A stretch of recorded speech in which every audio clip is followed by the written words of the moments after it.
আমরা বিজয়ের দ্বারপ্রান্তে। এটা আমাদের দ্বিতীয় মুক্তিযুদ্ধে জনগণের বিজয়। একটা খুনি, ফ্যাসিবাদী এবং গভীরভাবে দুর্নীতিগ্রস্ত শাসনের বিরুদ্ধে একটা বিজয়, যা আমাদের স্বাধীনতা, গণতন্ত্র, সমস্ত ধরনের মানবাধিকার কেড়ে নিয়েছে। এই বিজয়ের মধ্যে দিয়ে আমরা আমাদের স্বাধীনতা, সার্বভৌমত্ব ফিরে পাবো।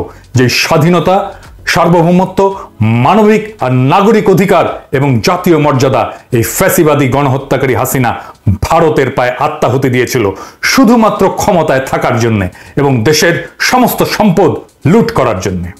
আমাদের জনগণ, বিশেষ করে আমাদের নির্ভীক ছাত্ররা এই বর্বর রাষ্ট্রদ্রোহী শাসনের বিরুদ্ধে জেগে উঠেছে। মহাকাব্যিক সংগ্রামে তারা আমাদের এই বিজয়ের মুহূর্তে পৌঁছে দিয়েছে। আগামী কয়েক ঘন্টা এবং আগামী কয়েকদিন জনগণ এবং একটা দেশ হিসেবে, একটা জাতি হিসেবে আমাদের ভবিষ্যতের জন্য খুবই গুরুত্বপূর্ণ। সশস্ত্র বাহিনীকে এখন ফ্যাসিবাদ থেকে স্বাধীনতায় উত্তরণকে ত্বরান্বিত করার জন্য তাদের উপরে অর্পিত পবিত্র দায়িত্ব পালনের জন্য আমি আহ্বান জানাচ্ছি, যেন তারা তাদের উপরে অর্পিত মহান দায়িত্ব পালনের মাধ্যমে আমাদের স্বাধীনতা, সার্বভৌমত্ব, জাতীয় মর্যাদা রক্ষার ক্ষেত্রে ভূমিকা রাখতে পারে। এই দায়িত্ব পালনের জন্যই আমাদের সশস্ত্র বাহিনী রয়েছে। সেনাপ্রধান হিসেবে জেনারেল ওয়াকার শান্তিপূর্ণভাবে ক্ষমতা হস্তান্তরের প্রক্রিয়াকে ত্বরান্বিত করার ক্ষমতার একেবারে কেন্দ্রে আপনি আছেন।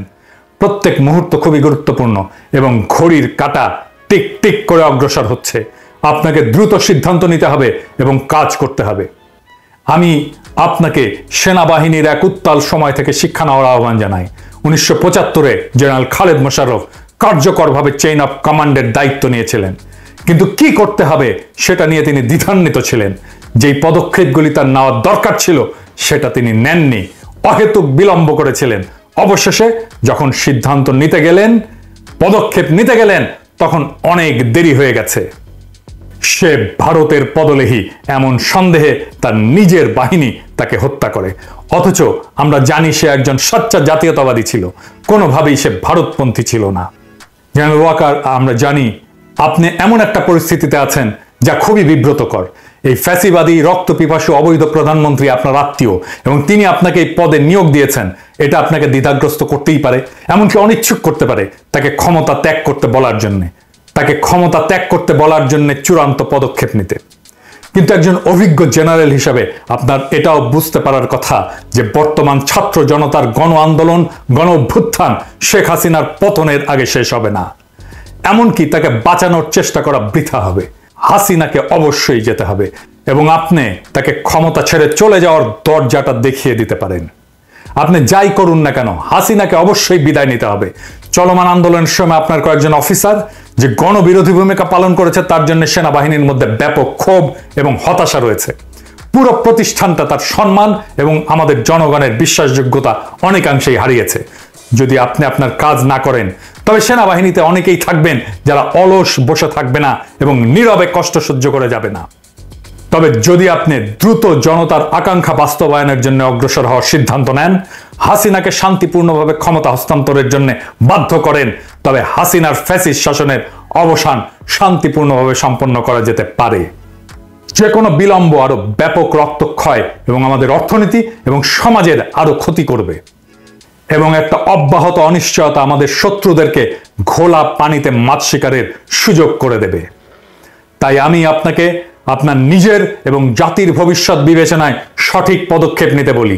মেহেরবানি করে আপনার বাহিনী নিয়ে এগিয়ে যান এবং তাকে ক্ষমতা থেকে সরিয়ে জনতার হাতে ক্ষমতা হস্তান্তরের ব্যবস্থা করেন। জনগণের এই বিপ্লবী জাগরণের সময় আপনার ঐতিহাসিক ভূমিকা পালন করেন। আমাদের জনগণ সম্পূর্ণভাবে আপনাদের সাথে থাকবে। হাসিনার শাসন কার্যত মৃত। এখন এই শাসনকে সমাহিত করার কাজে আপনি হাত লাগাবেন। আপনি কি অপরাধী হাসিনাকে ক্ষমতাচ্যুত করার জন্য দ্রুত পদক্ষেপ নেবেন এবং আমাদের দ্বিতীয় মুক্তিযুদ্ধের একজন নায়ক হবেন, নাকি তাকে বাঁচানোর চেষ্টা করার জন্য একটা নিরর্থক এবং রাষ্ট্রদ্রোহী কাজে লিপ্ত হবেন? এই পছন্দ আপনার, এই সিদ্ধান্ত আপনাকেই নিতে হবে। আপনি এই একটা পদক্ষেপেই সেনাবাহিনীর হৃত গৌরব ফেরাতে পারেন, নয়তো জেনারেল খালেদ মোশাররফের দুর্ভাগ্যজনক পরিণতি বরণ করতে পারেন। আমরা আশা করব আপনি ঐতিহাসিক মুহূর্তে জনতার পক্ষে দাঁড়িয়ে সেনাবাহিনী নামের এই ইনস্টিটিউটকে রক্ষা করবেন। সৃষ্টিকর্তা আপনাকে সঠিক সিদ্ধান্ত নেওয়ার তৌফিক দেন। ইনকিলাব জিন্দাবাদ।